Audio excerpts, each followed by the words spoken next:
अचानक ये काला बादल जोर जोर से रोने लगा और बहुत तेज बारिश करने लगा। वजह ये थी कि वो जो भी जीव बना रहा था वो सब काफी भयंकर और बहुत खतरनाक थे, जिससे वो हर बार उसके साथ ही सारस को घायल कर देते थे। आखिरकार थक हार कर सारस ने उसे छोड़ दिया और उड़कर दूसरे बादलों के पास चला गया। वो दूसरे बादल बहुत अच्छे और प्यारे जीव बनाते थे, जैसे बिल्ली के बच्चे, कुत्तों के पिल्ले और यहाँ तक कि छोटे इंसानी बच्चे भी। हर बादल के पास एक एक सारस था जो उन जीवों को दुनिया के अलग अलग हिस्सों में पहुँचाने का काम करते थे। जब भी सारस अपना काम पूरा कर लेते वे वापस आकर बादल से अगला पैकेट ले लेते। उसी दौरान काले बादल का साथी सारस भी अपना आखिरी काम खत्म करके लौट आया। वो थोड़ी देर काले बादल के साथ खेला और फिर अगला पैकेट मांगा। काले बादल ने इस बार पीछे से एक छोटा मगरमच्छ निकाल लिया। वो मगरमच्छ इतना खतरनाक था कि वो सारस को लगभग काट चुका था, लेकिन फिर भी सारस ने हिम्मत नहीं हारी। उसने ध्यान से उस पैकेट को उठाया और डिलीवरी के लिए उड़ गया। जब वह लौटा तो बहुत थका हुआ था, उसकी सांसें तेज चल रही थी और उसके कुछ पंख भी झड़ चुके थे। काले बादल ने जल्दी से उसे दिलासा दिया और उसे अगला जीव दिखाया जो वो बनाने वाला था। सारस तुरंत 2 कदम पीछे हटा, लेकिन तभी एक सींगों वाला छोटा बकरी का बच्चा दौड़ता हुआ आकर उसके सीने से टकरा गया। तभी उसने देखा कि बाकी सारे सारस अपने प्यारे बच्चों के साथ खेल रहे हैं। सारस को थोड़ी जलन हुई, लेकिन उसने काले बादल को छोड़ने का मन नहीं बनाया, बल्कि बकरी के बच्चे को भी डिलीवर करने का फैसला किया। दोपहर तक सारस बहुत थक गया था। वो वापस लौटा और तब तक काले बादल ने भेड़ जैसे दिखने वाले बादल का रूप बना लिया था, लेकिन उसके अंदर एक छोटा सा कांटों वाला हेजहोग निकला। उसके कांटे सारस के पूरे शरीर में चुभने लगे, मगर फिर भी सारस ने बहुत सावधानी से उसे उठाया और डिलीवरी के लिए निकल पड़ा। जब वो लौट कर आया तो उसका सिर पूरा कांटों से ढका हुआ था। काले बादल ने धीरे धीरे उसके सिर से कांटे हटाए और उसकी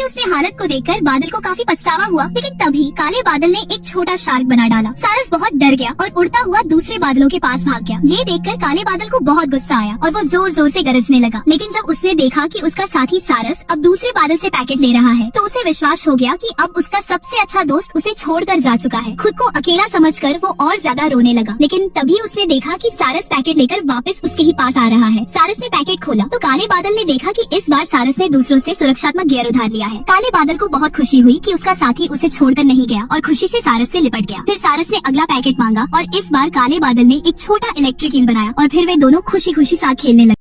नए वीडियो देखने के लिए सब्सक्राइब करें।